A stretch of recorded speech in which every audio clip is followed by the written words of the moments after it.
Bismillahirrahmanirrahim. Assalamualaikum warahmatullahi wabarakatuh. Waalaikumsalam. Salam bahagia Bapak Ibu semua. Perkenalkan, saya Lia Nurhati dari calon guru penggerak Angkatan 7.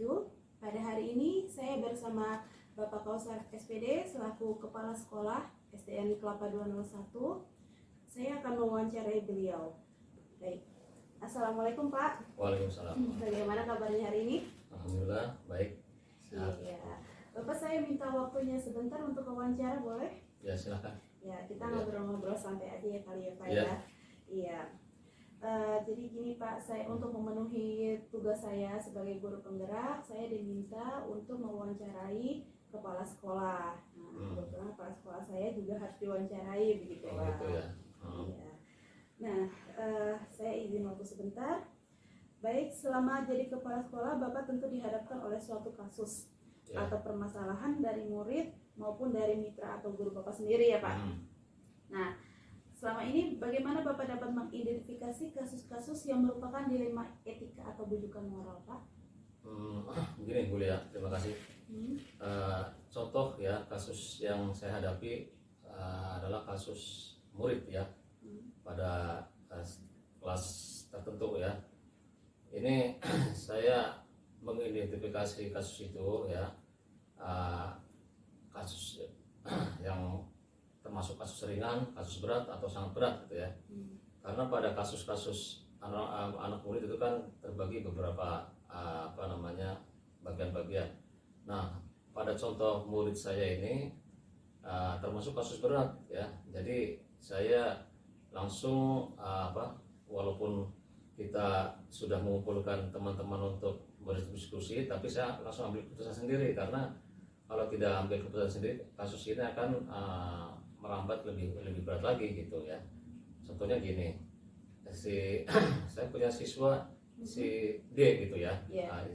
Inisial D. Ya, Pak. Nah itu dia itu punya kebutuhan khusus. Jadi ketika dia itu bercanda dengan temennya, memukul temennya dan langsung pingsan gitu ya. Kalau saya nanti lambat mengambil keputusan, nantinya mungkin akan menjadi kasus besar karena orang tuanya ini nggak terima pada kasus itu. Jadi saya putuskan bahwa si D itu ya boleh masuk ya asalkan didampingi orang tua ya dan tidak satu kelas dengan temennya gitu ya. Jadi seperti itu. Tapi pada kasus-kasus tertentu misalnya ada siswa lagi yang bukan khusus lagi tapi masih hanya cuman menggoda atau mengganggu teman ya, itu kita masih bisa toleransi karena kita masih bisa mereka suruh belajar bersama teman-teman gitu ya, karena Menyesuaikan ya Pak. menyesuaikan. Orang tua juga mungkin setuju kalau memang itu. Tapi yang kasus yang itu kalau dikumpulkan jadi satu sama teman-temannya, orang tua nggak akan setuju gitu ya. Jadi saya Bisa ya, Pak. cepat mengambil keputusan gitu. Ini tuh Pak Bu Lia. Iya, kasusnya dilema sekali ya Pak ya. Dilema. Dilema. Di satu sisi kita kasihan sama si D ini, Iya. tapi di sisi lain orang tuanya yang lain nggak bisa menerima Nggak bisa karena menerima. kondisinya seperti itu membahayakan untuk yang lainnya ya Pak ya. Iya. Iya. Baik Pak. Lalu bagaimana Bapak menjalankan pengambilan keputusan terutama untuk kasus-kasus di mana sama-sama benar Pak dan sama-sama mengandung nilai kebajikan. Tadi kan seperti kasus D tadi sama-sama benar ya Pak, di satu sisi kesian anak ini mau sekolah, tapi di satu sisi lain nggak diterima nih sama lingkungan di sekolah kita ya, karena membahayakan. Nah nih Pak. Ya, tadi ya sudah saya katakan bahwa sebenarnya saya kalau kasus yang sedang gitu, artinya tidak berat, saya berdiskusi sama teman sejawat atau mungkin sama wali kelasnya, kemudian ke orang tua yang bersangkutan ya. Kemudian kita mengambil keputusan juga nggak terburu-buru ya. Jadi nanti kita diskusikan lagi 2 hari yang akan datang. Nah, kemudian di situ nanti kita akan ambil keputusan. Jadi kita nggak jadi dilema soal masalah keputusan itu, kita sudah sepakat jadinya. Tapi kalau yang tadi yang pertama itu yang D itu ya memang itu harus cepat mengambil keputusan ya. Oh, berarti gitu ya Pak ya. Hmm. Lalu langkah-langkah atau prosedur seperti apa yang Bapak selama ini lakukan dalam pengambilan keputusan? Ya. Yang pertama tadi ya, kita begitu keputusan ada masalah ya, kita berembuk ya atau berunding sama wali kelas dan guru yang lain, terutama wakil kepala sekolah ya. Seharusnya ini kita putuskan sekarang atau nanti ya, kita undang orang tua dulu dalam kasus ini ya. Begitu. Nah kalau nanti kita perlu undang orang tua ya, nanti kita putusannya jangan sekarang ya, jadi di tengah waktu 2 atau 3 hari. Tapi kalau memang masalahnya berat tadi ya, ya memang harus diputuskan karena nanti berefek pada siswa lain kalau nggak diputuskan sekarang gitu kan. Nah, gitu. Begitu. Baik, agak susah ya Pak kalau menemukan kasus dilema seperti ini, nyari solusinya kan agak bingung gitu. Betul, Pak. ya. Iya. Lalu hal-hal apa yang selama ini Bapak anggap efektif nih Pak dalam mengambil keputusan pada kasus-kasus dilema seperti ini? Ya, ini contoh kemarin itu sudah efektif sebenarnya karena di sisi kedua belah pihak antara si D itu orang tuanya dengan orang tua yang korban gitu, itu tidak terjadi class action ke sekolah atau tidak terjadi masalah. Kalau kita lambat ambil keputusan ya mungkin mereka akan jadi masalah di luarnya karena masalahnya cukup berat gitu ya, dan ini udah masalah hukum.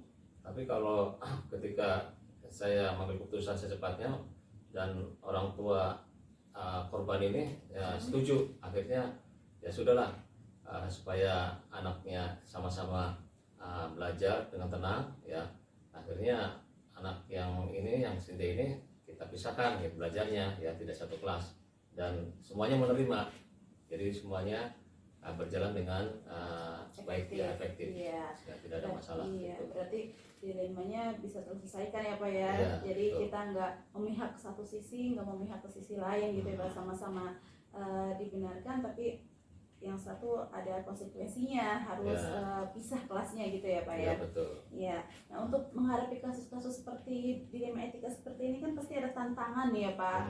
Tantangannya apa tuh Pak? Tantangannya ya itu dari keluarga yang dipisahkan, artinya anak yang nakal tapi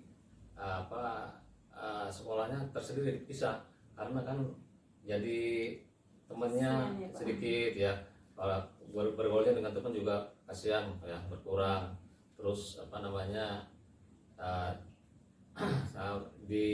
dikucilkan atau dijauhkan dari teman-teman. Tapi ini kita ke orang tua disampaikan bahwa itu emang suatu pembelajaran ya.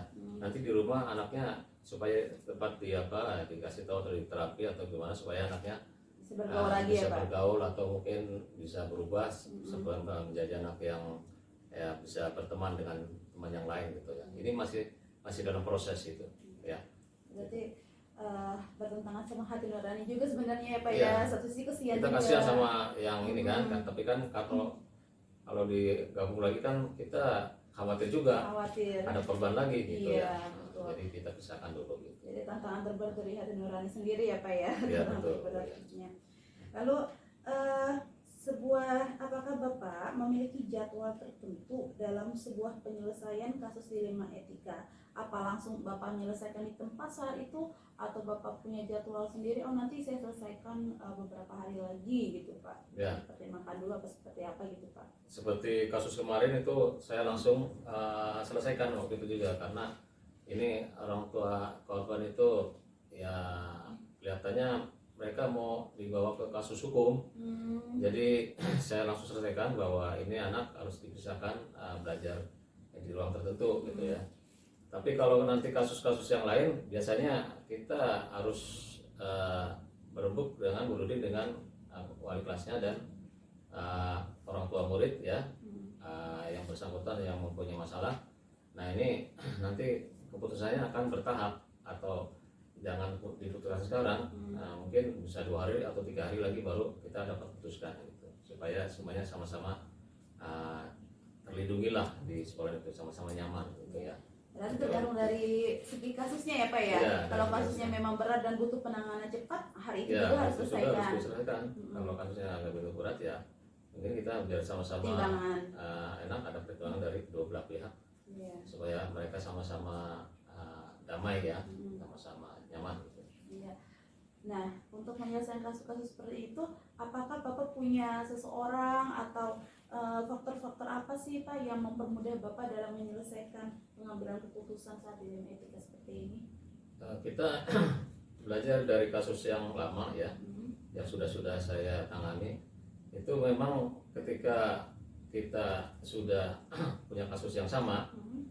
kita putuskan sendiri. Tapi ketika kasusnya beda, kemudian teman juga kebetulan punya kasus yang sama seperti itu, Hmm. saya akan bertanya dulu sama teman saya gitu kan, sama rekan saya, baik rekan kepala sekolah maupun bahkan rekan guru juga. Hmm. Pasti banyak masalah di kelas yang mungkin kasusnya sama gitu. Jadi saya punya teman untuk berbagi masalah dan untuk mengambil keputusan supaya tidak terburu-buru ya. Iya. Jadi kita bisa kerjasama dengan teman, kepala sekolah atau mungkin guru wali kelas, siapa saja yang mempunyai masalah terhadap masalah yang sama gitu. Berarti Bapak sharing gitu ya Pak Ya, ke betul. guru-guru, ke teman-teman kepala sekolah Bapak lainnya juga ya Pak ya. Betul Nah, ya. Iya, dan pengambilan keputusan ini kan tentunya Bapak juga banyak pembelajaran nih Pak. Ya. Mungkin Bapak pernah menyelesaikan sebuah keputusan, tapi keputusan itu kok dirasa nggak benar ya. Terus untuk kedepannya bagaimana gitu Pak? Ya, seperti yang kemarin kasus itu, memang saya sebenarnya bertentangan dengan hati saya ya, karena mungkin ada yang dikecewakan, ada yang kurang adil gitu ya. Tapi karena ini menyangkut kebersamaan, keselamatan semua siswa ya, jadi saya harus mengambil keputusan tidak melihat bahwa secara individual bahwa ini akan sakit hati ya. Dia harus menerima konsekuensinya karena dia itu melakukan perbuatan yang kurang baik gitu ya. Walaupun kita merasa kasihan bahwa anak ini belajar tersendiri gitu ya, tapi itu kita kesampingkan karena untuk pembelajaran dia juga gitu kan. Karena kalau digabung lagi ya, mereka akan ada korban lagi gitu ya. Walaupun kita emang sebenarnya kasihan sama pelaku siswa-siswa yang mempunyai kebutuhan khusus kayak gitu, yang secara tidak sadar atau sadar itu menyakiti temannya gitu ya. Jadi kita harus mengesampingkan rasa kasihan, rasa individual demi untuk menyelamatkan yang lain dan pembelajaran bagi yang siswa itu yang jadi pelaku itu, supaya sedikit-sedikit sadar lah gitu ya. Iya. Berarti itu pembelajaran yang bisa diambil ya dari Bapak Iya, pengambil betul. keputusan itu, berarti ambil yang positifnya untuk semuanya, bukan untuk individu Bapak sendiri ya Pak ya. Iya, betul. Jadi Bapak selama ini sudah mengambil keputusan yang menurut saya itu udah sangat baik gitu ya Pak ya. Semoga untuk kedepannya lebih baik lagi Pak ya. Amin, iya, betul. Dan semoga kasus-kasus yang seperti ini bisa diselesaikan dengan baik ya Pak. Iya, betul. Iya, terima kasih ya Pak atas waktunya. Sama-sama Bu Lia. Iya. Ya, semoga Bu Lia sukses ya. Amin. Melaksanakan tugas guru guru penggerak ya. Iya. Terima kasih Bu Lia. Ya, terima kasih banyak atas waktunya Bapak. Ya. Baiklah, itulah sekian wawancara dari saya. Saya pamit. Wassalamualaikum warahmatullahi wabarakatuh. Waalaikumsalam.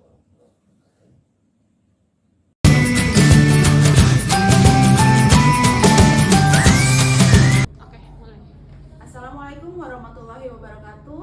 Waalaikumsalam warahmatullahi wabarakatuh. Salam bahagia Bapak Guru hebat. Perkenalkan, saya Lea Nurhati dari calon guru penggerak angkatan 7. Pada hari ini saya akan mewawancarai kepala sekolah dari SDN Kebun Jeruk 08, yaitu Ibu Haja Muria MPD. Baik. Assalamualaikum Ibu. Waalaikumsalam Mulia. Apa kabar nih Bu? Alhamdulillah baik. Baik. Saya minta waktunya sebentar untuk mewawancara Ibu. Boleh. Silakan. Ya, jadi saya punya tugas nih Bu, saya diminta untuk mewawancarai kepala sekolah 2 atau 3 untuk observasi cara pengambilan keputusan dari pemimpin pembelajaran gitu. Baik ya Bu, selama jadi kepala sekolah tentu Ibu dihadapkan pada suatu kasus atau permasalahan ya, baik dari murid maupun dari mitra Ibu maupun dari guru-guru ya Bu ya. Nah, bagaimana nih Bu, Ibu dapat mengidentifikasi kasus-kasus yang merupakan dilema etika atau bujukan moral itu? Kalau di sekolah itu memang banyak sekali kejadian kasus-kasus yang menyangkut aspek dilema etika, baik siswa, guru, dan juga orang tua.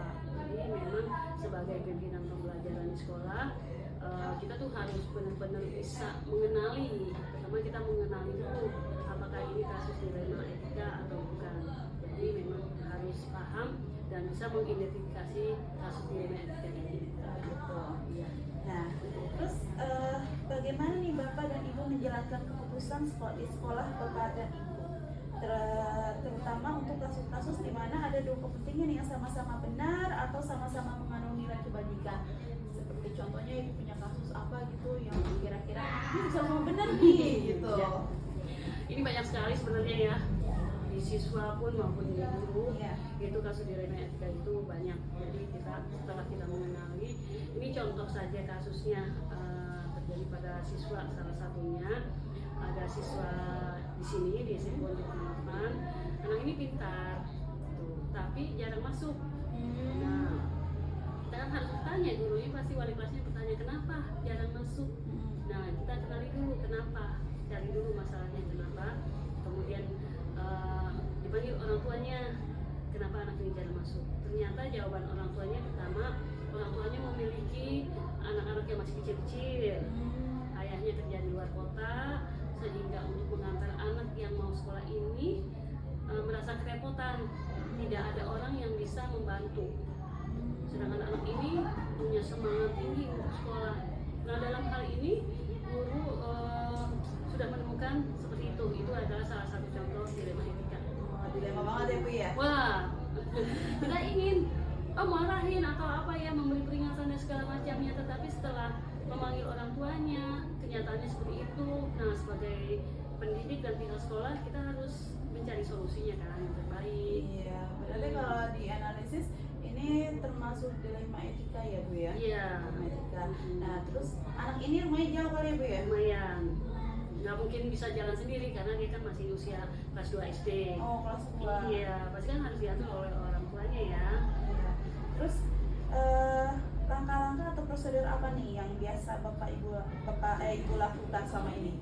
Ya, pertama itu tadi kan identifikasi masalah ya sebelumnya. Setelah kita panggil orang tuanya, dengar orang tuanya menyampaikan seperti itu, dan dia juga tidak punya solusi. Orang tua anaknya mau sekolah, nggak ada yang nganter, di rumah masih ada anak kecil 2, ayahnya kerja di luar kota. Ini buat guru betul-betul jadi dilema gitu. Salah satu, kalau kita biarkan anak yang lain protes dong, oh dia jarang masuk sih gitu, sedangkan yang lain setiap hari harus masuk sekolah. Kemudian kalau kita istimewakan tidak baik juga kan. Jadi di sini memang pertama kita identifikasi masalah, sudah ketemu masalahnya, kita cari data-datanya dari keluarganya bagaimana, kemudian teman-temannya dan lingkungan dia. Kemudian setelah itu kita cari data-datanya, dan ketiga kita cari solusi untuk anak ini supaya tidak iri juga teman yang lain. Istilahnya aspek keadilan tetap ada, karena ini kalau kita biarkan, kalau kita memberikan surat peringatan, ini bukan suatu jalan keluar yang bisa dilaksanakan. Yang ada ini anak malah putus sekolah. Sedangkan kita kan tidak ingin sebagai sekolah ramah anak, kita tidak akan membiarkan satu anak sampai putus sekolah dengan cara yang seperti itu.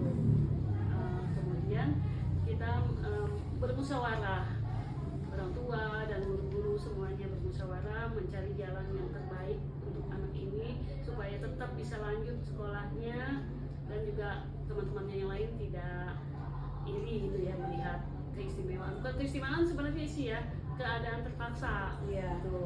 Berarti kalau dianalisis ini termasuk dilema etika dalam paradigma rasa kesiang Betul. lawan keadilan ya Bu ya. Iya.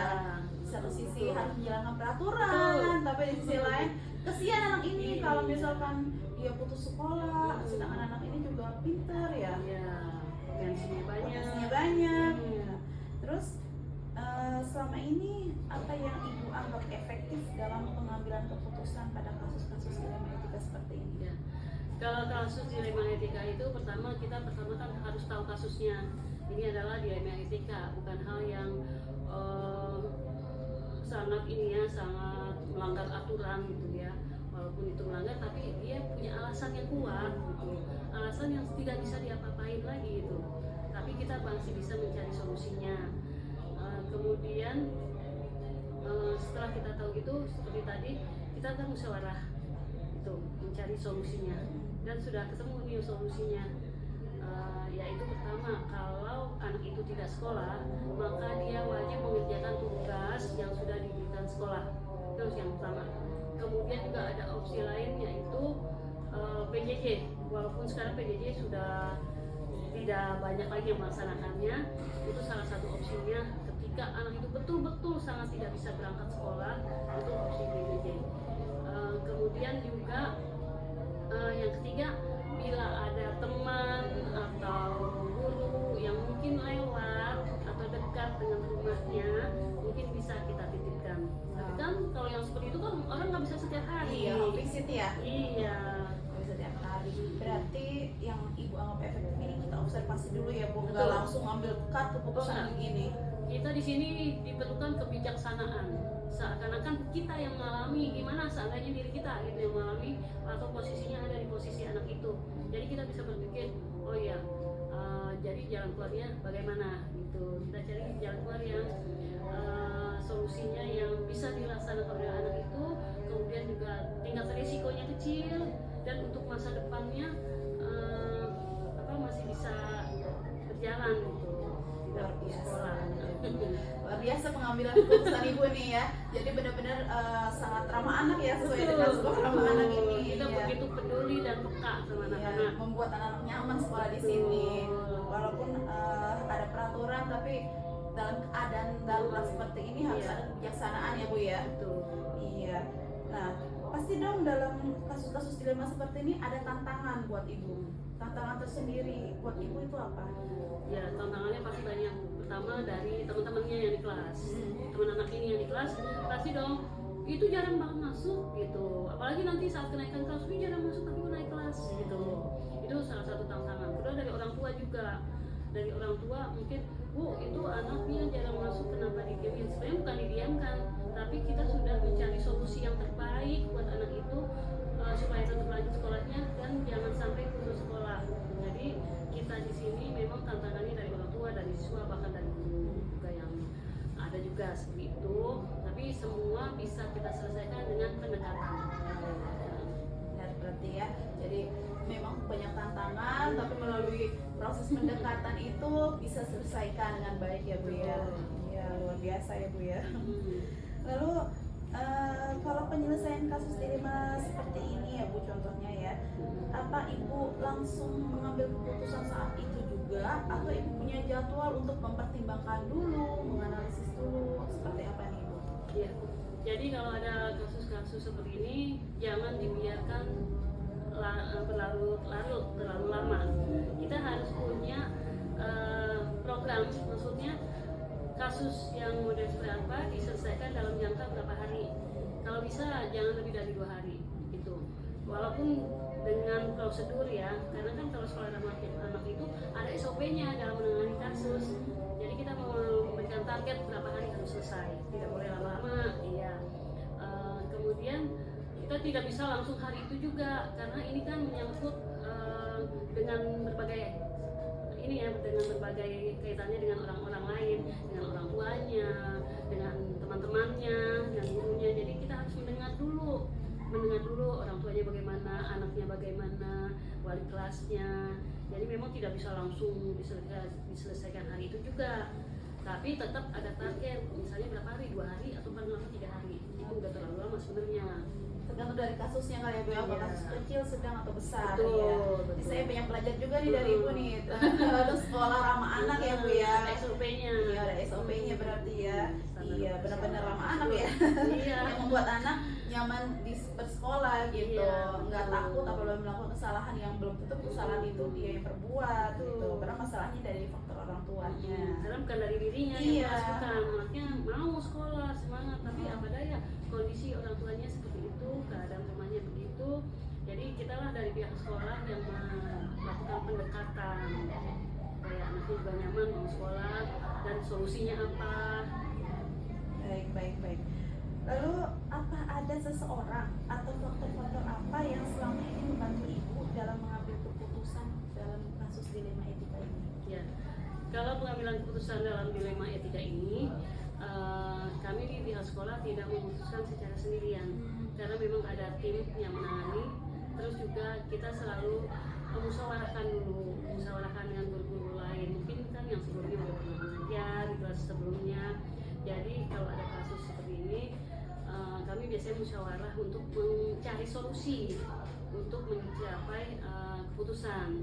Keputusan ini harus memikirkan dampaknya buat anak, walau dampak langsung maupun dampak yang akan datang. Jadi jangan sampai ada masalah seperti ini berdampaknya panjang untuk anak itu gitu. Kita tetap di sini tetap memberi semangat pada anak itu sambil memberikan solusi yang terbaik. Berarti dimusyawarahin dulu ya Bu Betul. ya, secara bersama-sama, nggak cuma satu pihak doang gitu. Jadi biar semuanya enak, semuanya bisa menerima, akhirnya mendapat solusi yang baik gitu, yang terbaik ya Bu ya. Ya. Nah, dari semua hal yang telah tadi Ibu sampaikan, pembelajaran apa yang bisa Ibu petik dari pengalaman Ibu dalam mengambil keputusan ini? Ya. Yang pertama, kita tidak boleh mengambil keputusan secara mendadak atau tidak dipertimbangkan dulu. Syarat pertimbangan itu sangat menjadi dasar untuk kita mengambil keputusan. Kita harus tahu dulu masalahnya. Yang tadi seperti kita kenali dulu kasusnya seperti apa. Lalu kita kumpulkan data, kita berbagai sumber, observasi dan segalanya. Lalu kita musyawarahkan dengan guru-guru, ya, lalu juga orang tua. Jadi hubungan yang dekat dengan orang tua ini perlu dijalin, karena ini memang sangat membantu dalam menyelesaikan berbagai kasus-kasus dilema etika ini. Tuh. Baik. Ya. Jadi tadi pembelajaran yang Ibu dapat ini berarti semua masalah itu nggak bisa langsung selesaikan dengan terburu-buru ya Bu ya. Iya. Jadi harus dipertimbangkan, diobservasi lagi, Betul. baru bisa ada penyelesaian baik dari sekolah maupun dari orang tua. Ini untuk kasus murid ya Bu ya. Iya, saya banyak belajar sekali nih Bu dari Ibu nih. Jadi pengambilan keputusan itu nggak langsung ces gitu ya. Jadi harus ada pertimbangannya dulu. Betul. Ya. Baik. Pertimbangan dan juga kebijaksanaan. Kebiasaan. Iya, kebijaksanaan. Kalau kita mau ngambil langsung melanggar aturan kan kasihan juga anaknya. Bisa misalnya ya sesuai peraturan sekolah gitu, kalau tidak masuk sekian hari harus bagaimana gitu kan. Berarti di guru penggerak juga saya dipelajarin ada 9 pose pengambilan keputusan. Ya. Nah, salah satunya ada uji legal, uji Betul. instruksi, apa dia melanggar hukum, apa melanggar kode etik.